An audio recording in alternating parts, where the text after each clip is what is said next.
Okay, we're live on YouTube. Let me just make sure I have my chats open and then we'll get started.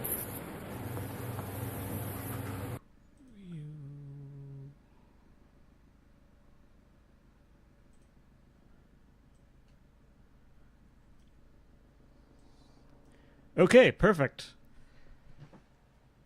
Let's get started. Thanks everybody for showing up on time. Really appreciate it. Hello, Mr. Lambda. Today, we're going to talk about study methods. A lot of art students or self-taught artists don't have good study methods. I've Same thing for me when I started studying at first too. Over the years, I've developed study methods that I find work really well for me, and I've also tried them out in both real life classes and online one-on-one teaching, and I found they work very well for most of my students too. So I'll talk about those. But before I do, let me tell you a little bit about who I am and what I do in case you're new here or you're just tuning in on YouTube.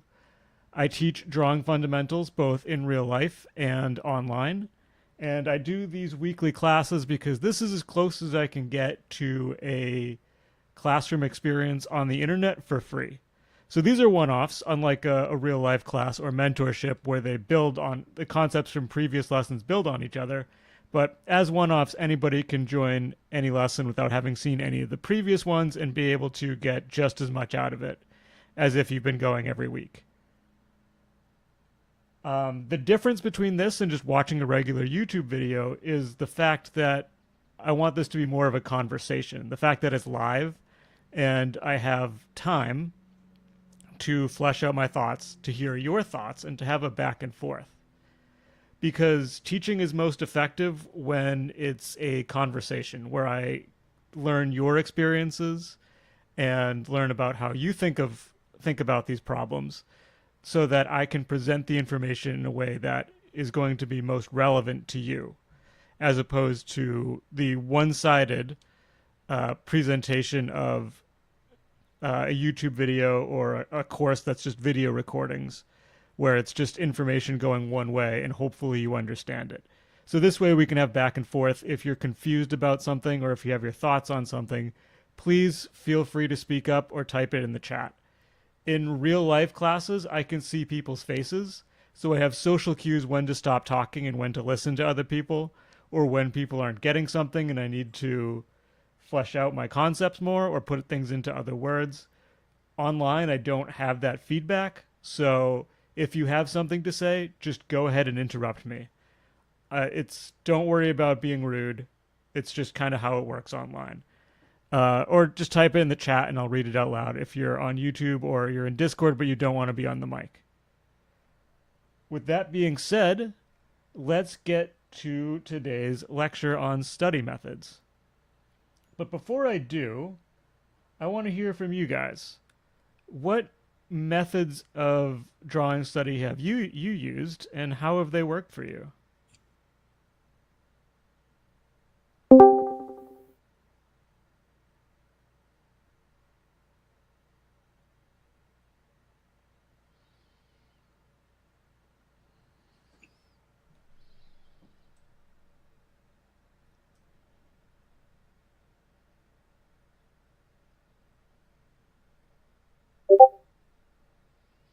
Don't really have a method in mind, honestly. It's more just me winging it most of the time. Yeah, that's pretty normal. I think that's how it is with most self-taught artists. That's definitely how I started as well. I usually draw references over and over until I understand what I'm trying to get out of it. Yeah, that makes sense. I think that would align with some of the principles that I'm explaining today.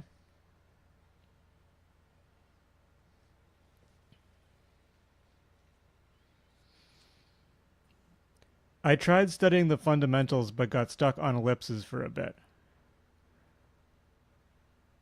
Okay, I'm going to talk about that as well, the draw a box plan. Oh, I got getting all the chats at once. Okay. I've just tried to do it without a schedule. Has not gone very well. I was in a study group for a time, but as soon as that was over, I lost the ball. Yeah, schedule is really important. I tend to follow books and videos. Yeah, I think that's a great idea. Somebody who makes videos and a book. I usually like to draw from reference, but try to observe how the perspective of the reference works. Yeah, all good stuff.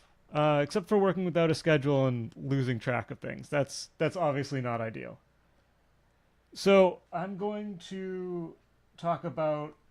I probably will do a few specific examples, but in general, I want to talk more about principles in this lecture so that you can apply this to studying whatever it is that you want to study.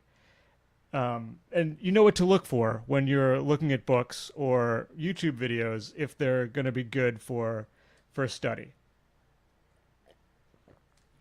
So the first principle, which is unfortunately not covered very much, is schedule. So being regular, planned, and repeatable.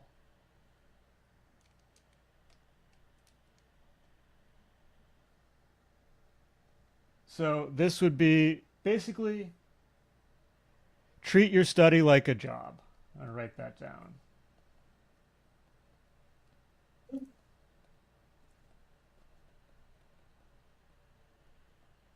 Treat it with the seriousness that you would treat it if this were your job.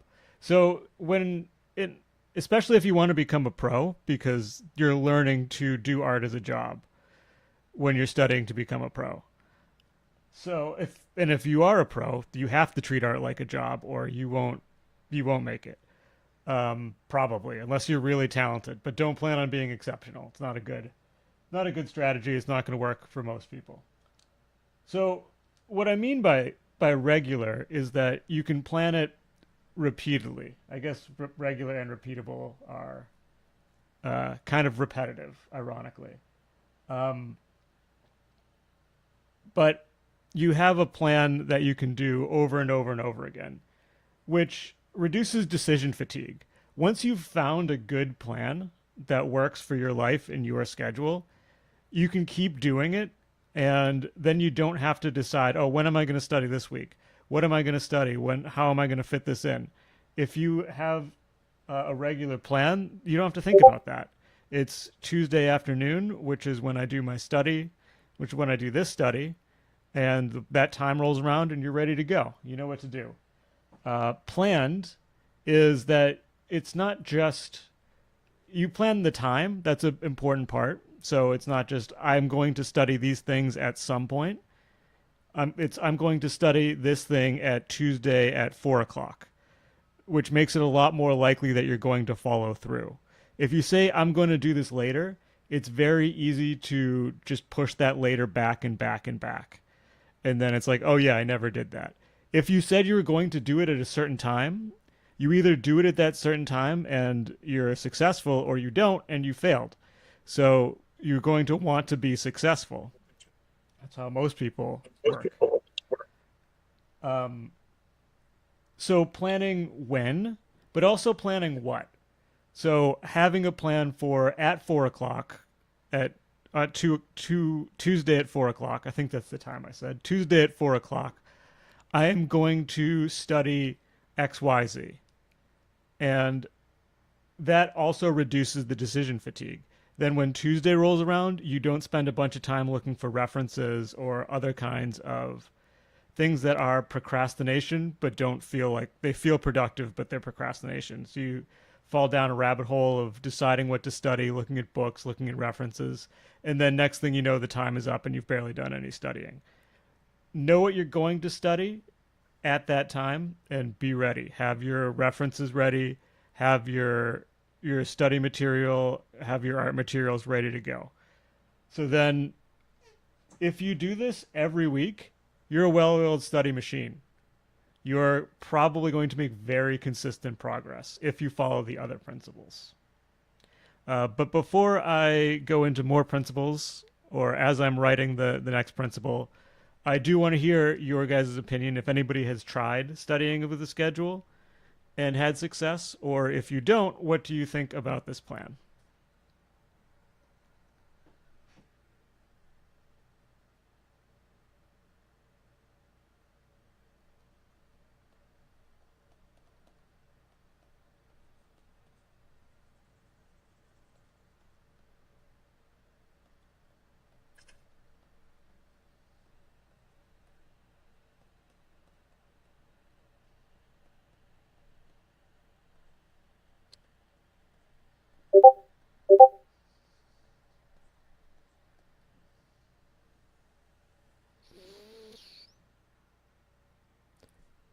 I feel like I'd follow a specific schedule better if I had someone also doing it with me. Yeah, that's very true. I tried to maintain a good schedule, but I don't really follow because I have a short attention span when it comes to this, and also schoolwork demotivates me. Yeah. So this is definitely one of those things that's easier said than done. But yeah, having somebody else to follow a schedule can really help for sure. Having that's a big part of why art school works. Because there's social pressure. Not only does it give you a schedule, but there's social pressure. Um, I had a schedule to study observation 9 a.m. to 11 a.m. and I did great, but my sleep changed, making the schedule almost impossible to keep up. Oh, that's too bad. Um, yeah, because that's a very good schedule. If you're doing 2 hours in the morning, yeah, that's great. I'm sure that really helped. I found it difficult to implement or follow through with. For example, if I pick a certain time every week, will I always be available that time?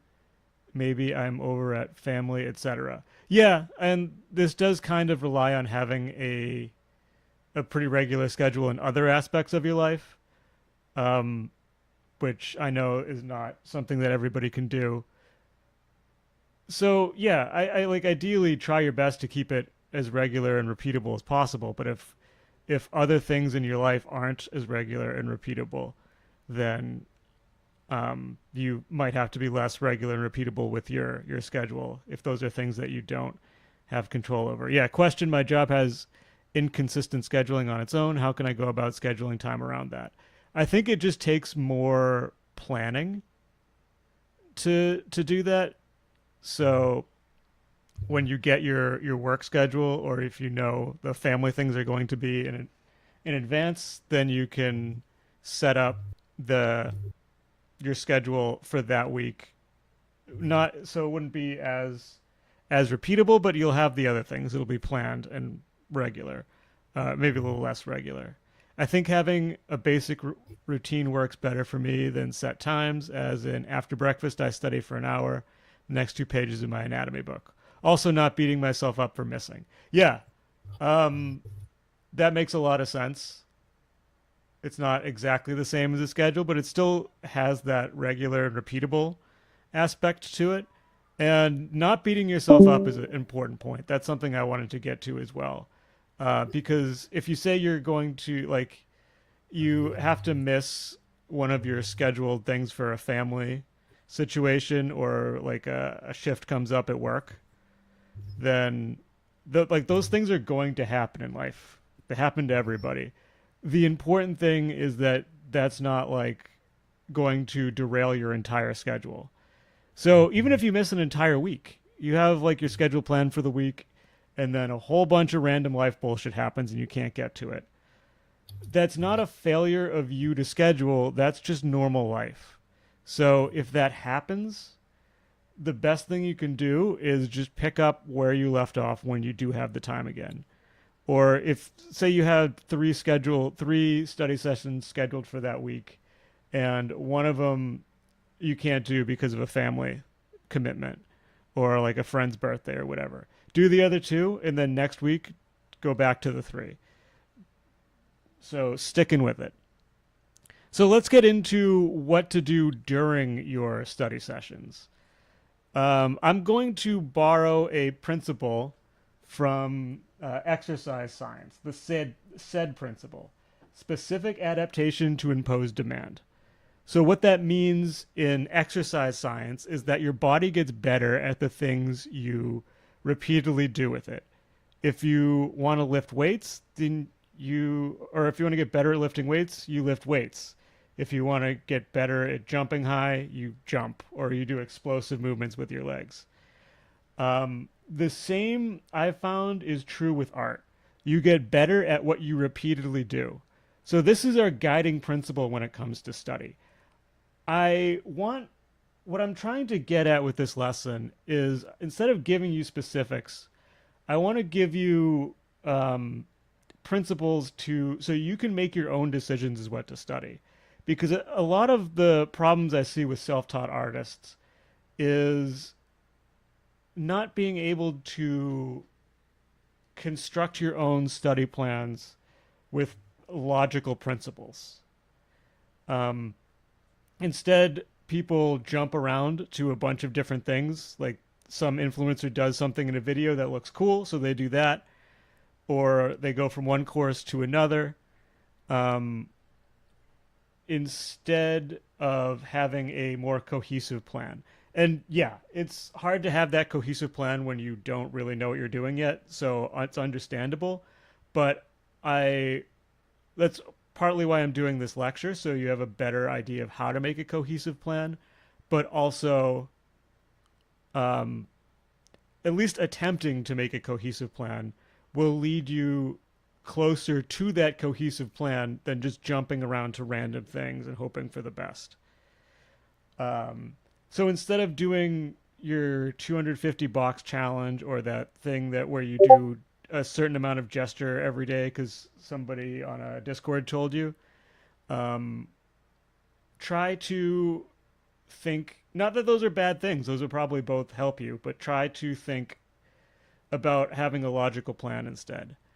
It goes for most skills, but for creative skills in particular, a lot of contradictory advice is thrown around, and it made me very confused when I first started out. Yeah, that's definitely true.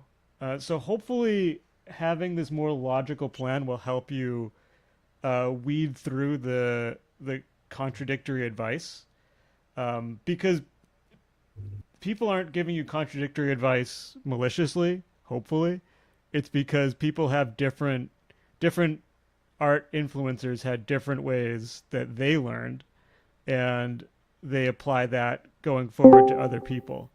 Um, this can be kind of annoying when they don't actually have teaching experience, so they'll pitch what worked for them as like the way to do it, which is not true because different people learn in different ways. But just yeah, keep in mind that the contradictions are normal because different people get there in different ways. Um, so the said principle is it's true of art. You'll get better at what you consistently do. So this is where having a clear goal is really important. So you have your goal. I want to draw. Let's say your goal is to draw some really cool characters. I would honestly recommend starting directly. So I want to draw cool characters. I'm going to draw cool characters. I'm just going to sit down and draw characters. Um, because when I sit down and draw characters, I will get better at drawing characters. Now, you're going to run into problems if you lack certain skills that will go into characters. So, probably the most obvious would be anatomy. So, you start drawing characters, but your anatomy, you find you're trying to draw these realistic human characters, but your anatomy is weird. You don't know what characters are supposed to look like. So now you have another specific goal to aim for, which is anatomy.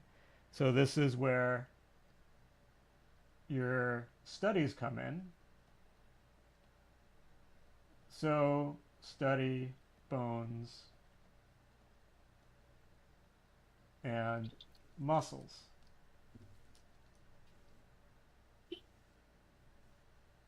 So you're adapting to that. And the advantage of this study plan versus just picking up some random study plan from the internet, even if it's a good study plan, is that it's connected to your goals, which will help you with motivation. Because it's not like, oh, I just have to draw these random boxes and then someday I'll be able to draw characters. It's that I want to draw characters, but I need better anatomy to draw characters, so I'm studying anatomy. So it feels like you're working towards your goal instead of just doing something because somebody told you on the internet. Um, it also helps you evaluate how well your own study is working. So if you're studying anatomy, you should see what you're studying apply when you draw characters. So I want you to keep trying to draw characters even when you're studying other things if that's your goal. Maybe not all the time, or definitely not all the time because you have other things to study now, but definitely spend some time with that so you can see if what you're studying is actually applicable to your goal.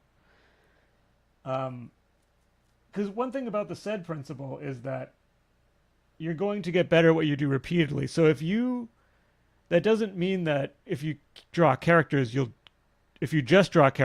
get good at drawing characters. Because if you are repeatedly drawing characters with wonky anatomy and you don't address that, then what you're getting better at is drawing characters with wonky anatomy. So you need to address that as well. You can kind of think of it again, going back to the exercise science analogy, is that if your goal was to do a deadlift with like double body weight, something really hard, pay attention and observe what you're lacking. Oh, yeah, exactly.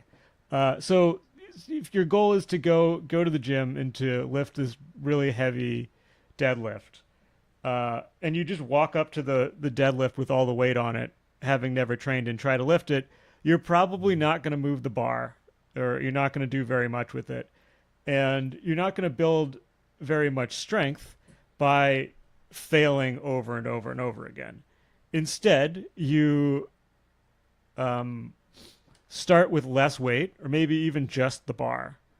And once you can do that easily, you add more weight, and then so forth and so on, and progress that way because you're getting better at what you do consistently. So if you're getting better at actually doing the deadlift, then, or sorry, if you're actually doing the deadlift consistently, then you're getting better at doing that deadlift. And then as you get better, you add more weight until you're doing the deadlift that you intended, instead of walking into the gym and failing at your deadlift over and over and over again and hoping that changes. So that's the SAID principle. And this is, I would say, if there's an overarching principle to study, it's this. Start with your goal and find the missing principles that you need to adapt to do this. So this is where the anatomy comes in. This is where, like, if your goal is to draw characters, this might be where observation comes in. So observational drawing is drawing what you see. So say I'm trying to, instead of drawing a character, I'm drawing like one of these figures. This is, I would say, like an easier version of drawing a character because you actually have it in front of you and you can look and see what it's like. So this would be like a character with less weight on the bar. Once you get better at that, you can make it more complex by trying to do things from imagination. Or, so that fits in. Or boxes. I'm not against people learning to draw by drawing lots of boxes, like the draw box method. You can even think of the draw a box as a much easier version of a character. But the idea is that you are not just drawing boxes to draw boxes, you're drawing boxes as a exercise to get to your real goal. So you wouldn't just stay drawing boxes until you master the box. You're going to compare how it's actually doing to this. I think the issue is when artists don't understand how to connect their exercises to contribute to their actual goal. It might suck them in a loop. Yeah, that's what I'm trying to avoid here. And that's why I want you to keep trying your actual goal and seeing how what you're learning is applying to it. Trying to avoid you getting sucked into a loop. And granted, I know that this is really hard to do on your own. Ideally, you have a community and a teacher to help you understand, like where your characters, if you're doing characters and they're not working, having somebody more experienced to be able to tell you, like, yeah, you need to work on form, draw some boxes, your anatomy's wonky, draw some skulls, that sort of thing. But this is more like an overarching principle. So the next principle that I want to go over is having a clear goal. You can almost think of this as a win state.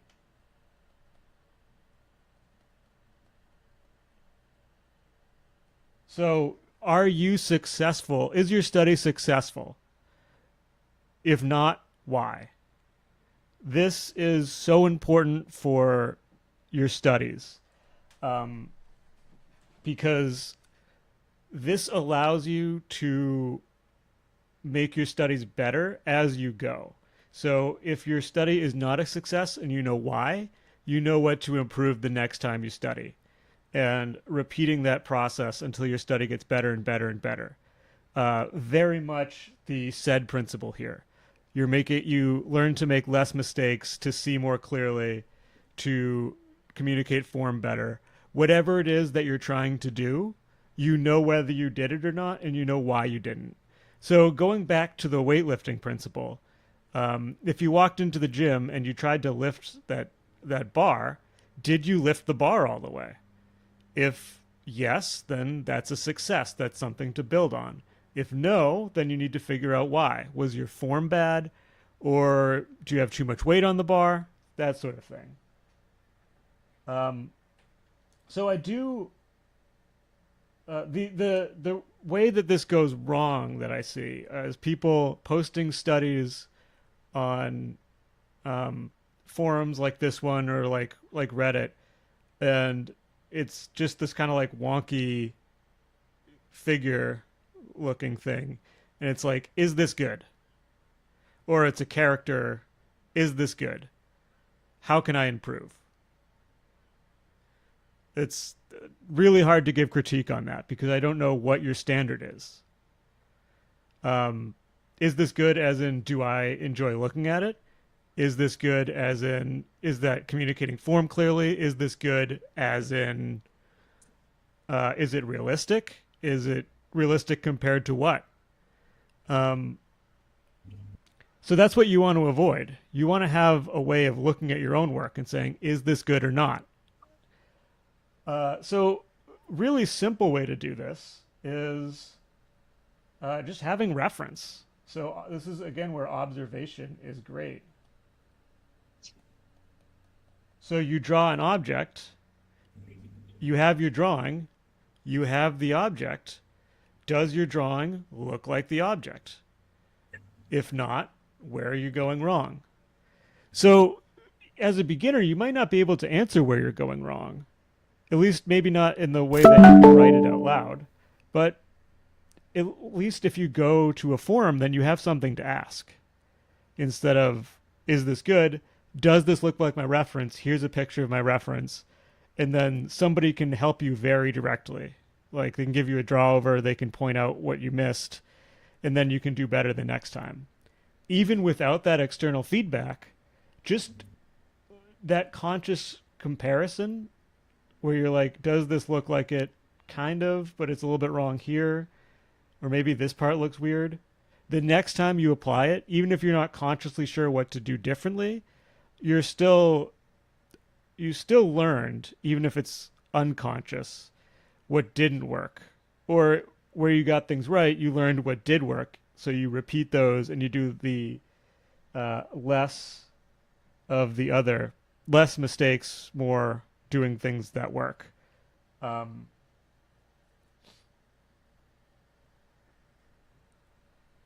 yeah, it's better. There we go. It's better if that's if you have an idea of where you went wrong and how to fix it. But even if you don't, as long as you have a clear goal and you can evaluate whether you hit it or not, you're still going to gain towards that goal. Um, so, I have an example of that is actually the thumbnail itself. One of the exercises that I have a ton of, I've had a ton of success, both for myself and for my students, is learning to render form by rendering a ball. Um, so this is very easy to check. You get a ball, you get like a single light source, like a desk lamp or something, and you light the ball with the desk lamp, then you draw what you see. Then you compare your drawing to the ball and try to figure out what worked and what didn't. If you do this over and over and over again, you'll get really good at describing rounded forms with value, even if you don't learn any theory at all. Then, the next time you're drawing something from imagination and you want to render it, like this head here, then when I'm doing rounded forms in value, I can call upon what I've learned when I was rendering the ball. If I rendered the ball wrong, so going back to the win state, if I rendered the ball wrong, then I can try to figure out where I went wrong and fix it the next time. So this study has a clear goal with a clear win state and a way to give yourself feedback, and it is directly applicable to what you're going to do for your long-term goal.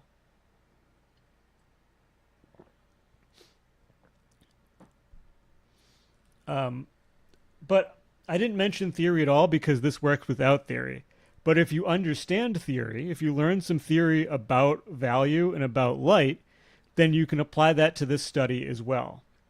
So if you learn how the light is coming from a source, oh, actually, I already have the arrow here. It's coming from a source that creates highlights, midtone, halftone, reflected light, the core shadow, and ambient occlusion, then all that theory is giving you a way to evaluate your work. And you're more likely to see those things in the ball in real life that you're looking at too. So you can evaluate your work like, hey, did I have the highlight in the right place? Did I have the reflected light in the right place? Did I have the core shadow in the right place? And you look at the ball and you look at your drawing and you decide, you answer those questions for yourself. If not, you try again. And then when you're drawing and rendering from life, then you have a better idea where to put the core shadow, where to put the halftone, where to put the midtone, all that kind of stuff. Okay, so that was a lot of talking. Let me slow down for a minute and answer any questions or thoughts from you guys.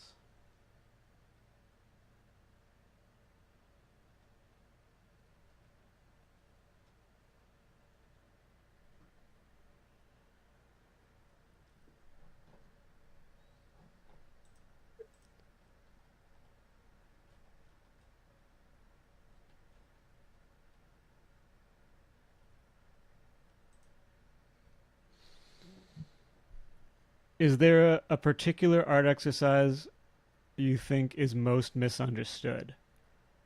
Ooh, that's a good question. Um, yeah, I think probably boxes. It would either be boxes or mannequin figures.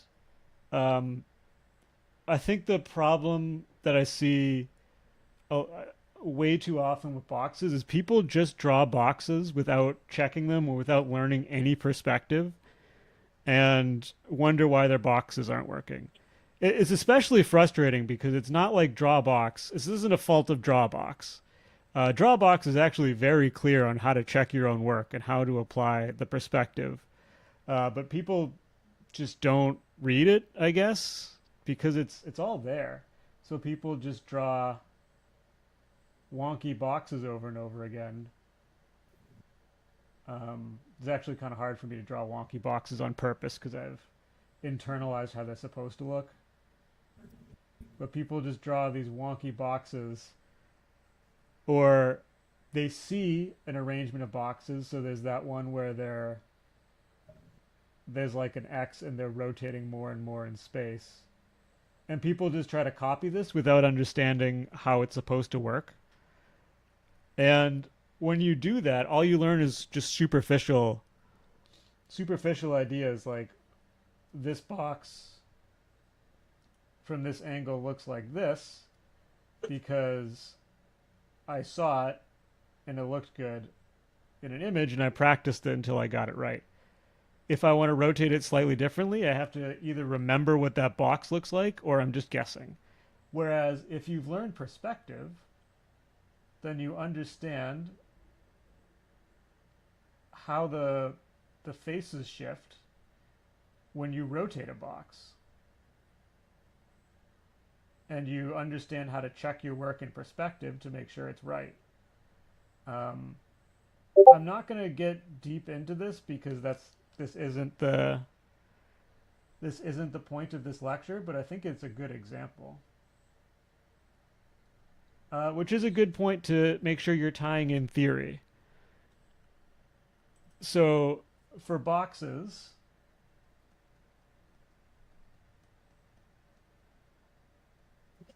theory is the perspective. Why does a box look like that from that angle? Where are its vanishing points? How do I know the vanishing points should be there? How do I check the box? And the practice is drawing boxes, obviously. The goal comes from the theory. So the goal is that the boxes are correct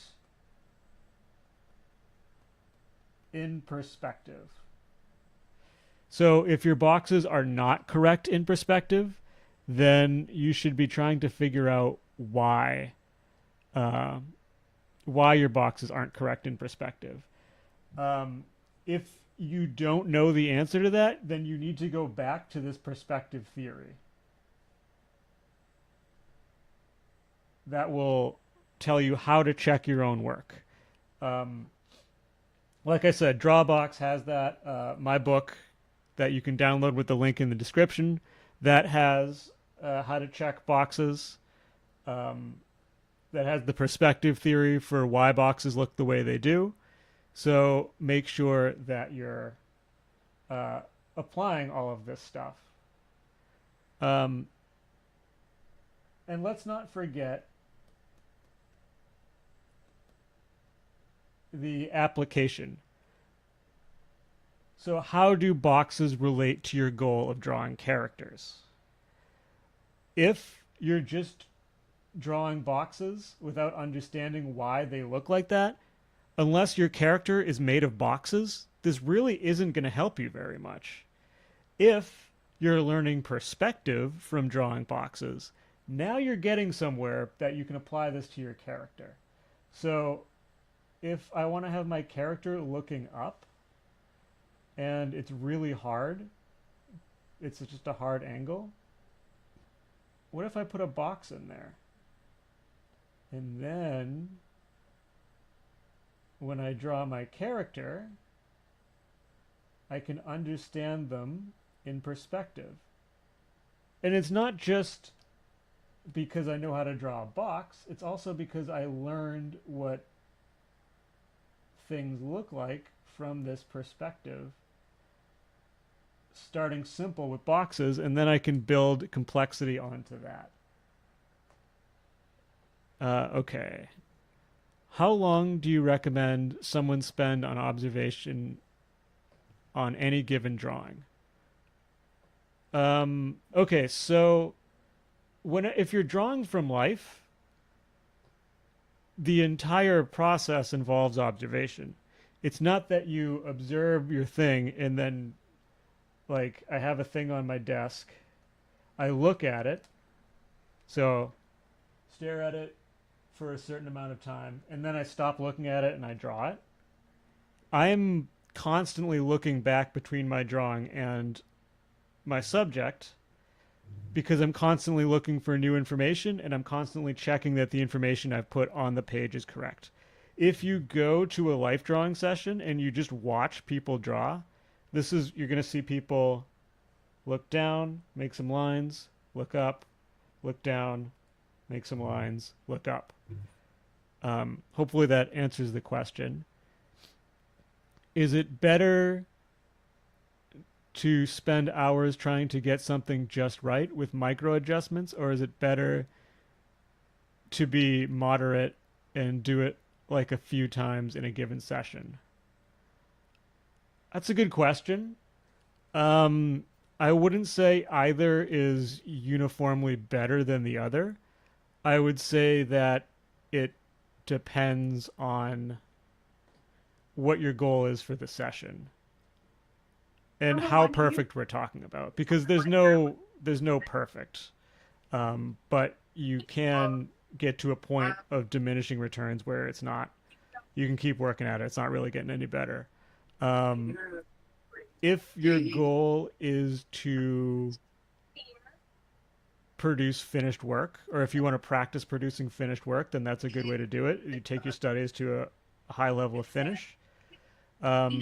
If you're studying something more basic, then you don't need to take the time to make it perfect. You just need to take the time to understand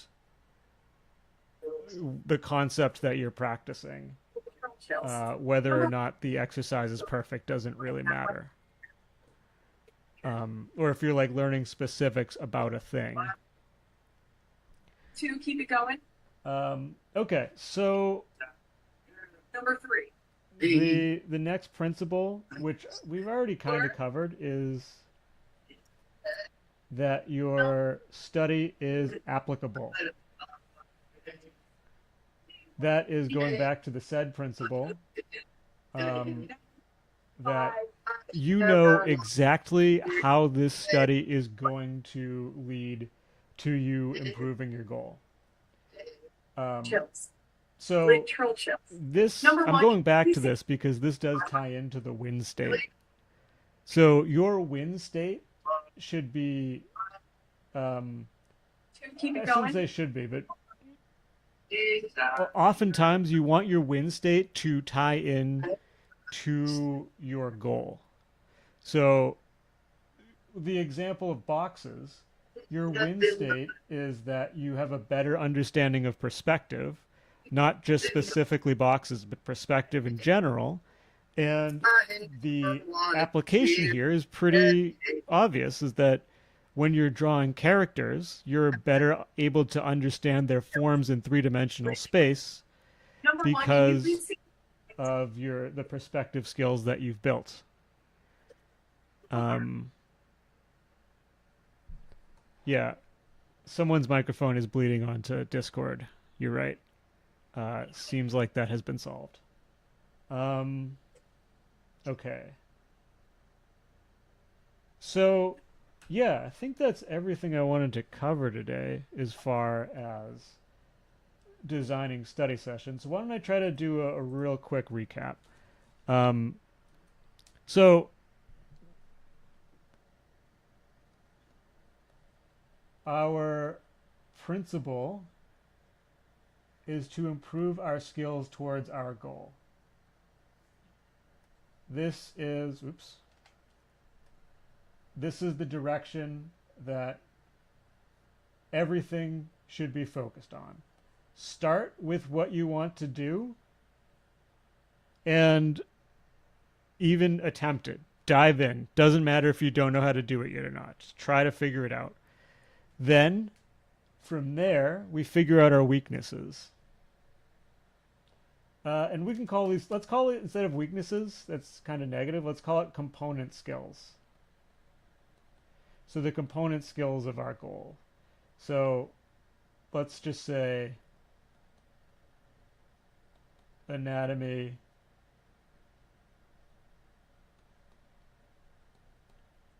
perspective, observation.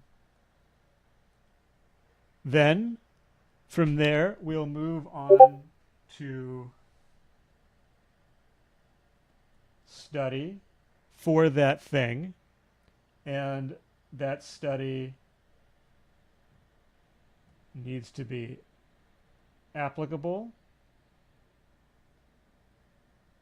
which means it works towards that goal, even if it's kind of indirect. And it needs a win state for evaluation, whether you've hit your goal or not. And ideally, there's some theory as well, which helps you with your evaluation, your win state, whether you were successful or not. Once you've created this study,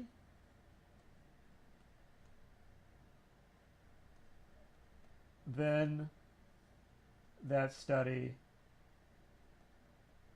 goes into your schedule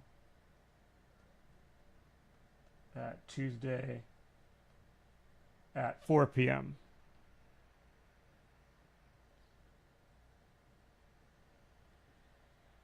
And then from the win state, you can try to get feedback from a community such as this one.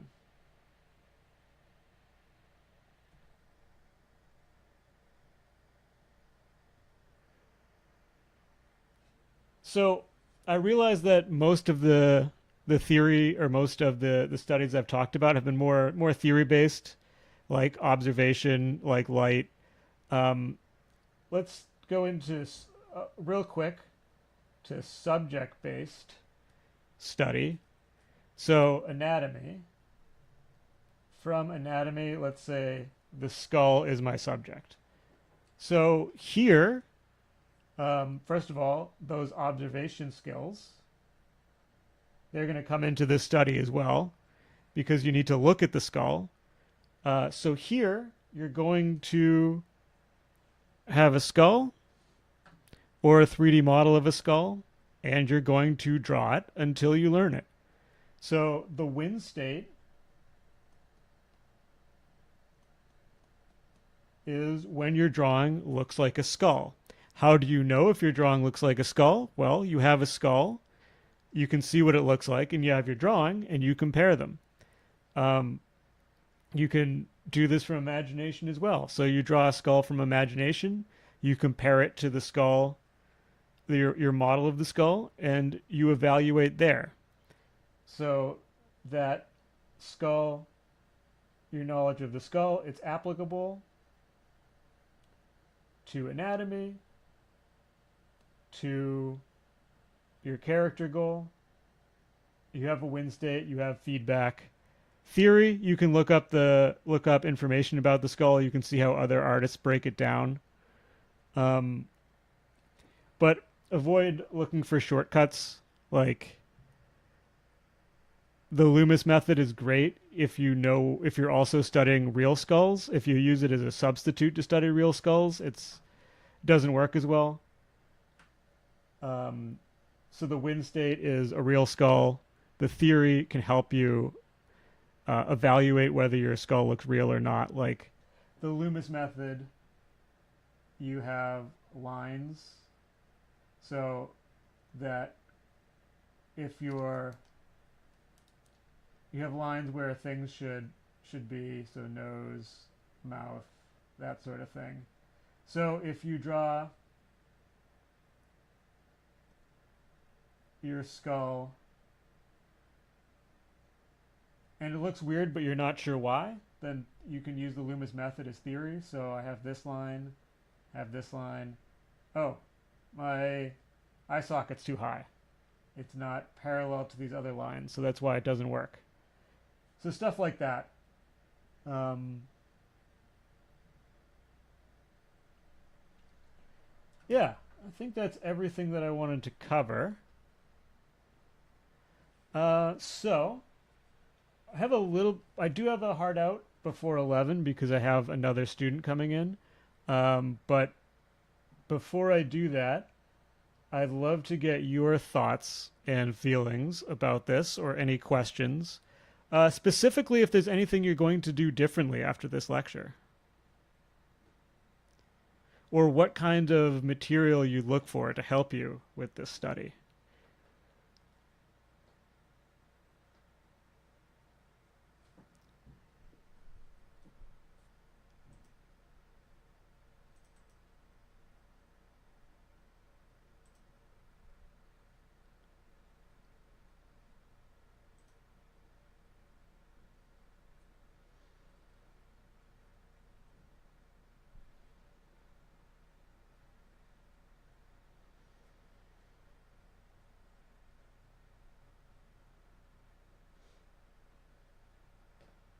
Okay, so while people are typing, I'm going to do my pitch, my plugs for the stuff that I want to promote.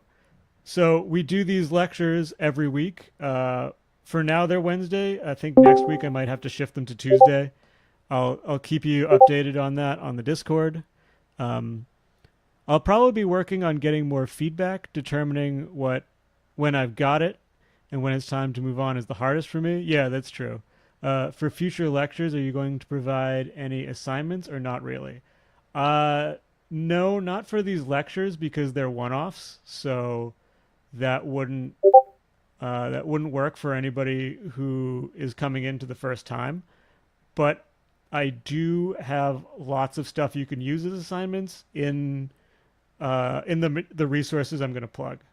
So as I was saying, we do these every Wednesday, minus at 10 a.m. Pacific Standard Time, minus 8 UTC. I think it'll be Tuesday next week. I'll get back to you. I'm completely new here, but this has given a name to the methods I've been attempting. I'm going to look into anatomy, getting into the basic core fundamentals. That's awesome. So I'll try to understand how light theory works so I can prove art. Perfect. Yeah, I'm really happy to have this feedback from you guys that this is actually leading somewhere for you. Which actually leads me really well into the stuff that I have to pitch, because I have a textbook that you can download for free with the link in the description or on the Discord channel that has the theory that I've described. It has theory for light. It has reference for anatomy. It has theory for perspective, how to draw your boxes, how to check them, and how to apply them to drawing more organic forms. Theory for observation, all that kind of stuff. I'm going to work on being more consistent and organized with my study instead of just working on random things when I'm in the mood. Fantastic. Yeah, that change from studying whenever I felt like it to having a schedule was probably one of the biggest game changers in my art journey, of where once I started doing that, my progress shot up. So yeah, I have the book that has all that theory. I also have a course that's also free. Link in the description. You can find it on the Discord, where if you want assignments, that's got assignments. It's most of the first chapter of the book in course form, so it gives you exercises and tells you what to do on a weekly basis to help you create your own schedule and have your own study plans. And it very much, all of the exercises very much follow the principles I've applied here. They explain how they're applicable. They have theory to evaluate whether your results of your exercises were successful, and they have clear goals for every exercise. Lastly, this is a new thing and it's not out yet, but I'm working on a larger system for all of this content so that there will be a clear exercises and progressions of how to. It's still all the same theory and exercises from the book, but it will be more actionable, what to do when, that kind of thing. Is there a physical copy of the book one can purchase? Unfortunately, no, because it's a very long and color intensive printing, so I don't think I can make any money selling them as prints. I printed a copy for myself and it cost like 85 Canadian dollars, which is, yeah, I'd say they'd be cheaper if I sold them in bulk, but then I have to make a profit on it, so that's probably not going to happen. But it's completely free in a digital copy, and you can take it to a print shop if you want to have a physical copy yourself. Fine by me as long as you're not selling those physical copies. Yeah, so thanks everybody for coming and for sharing your experience with me. I look forward to hopefully see you guys again in future classes. If you haven't joined the Discord, please join and share the result of your exercises. Ask for feedback. You're very welcome. Thank you for the lessons.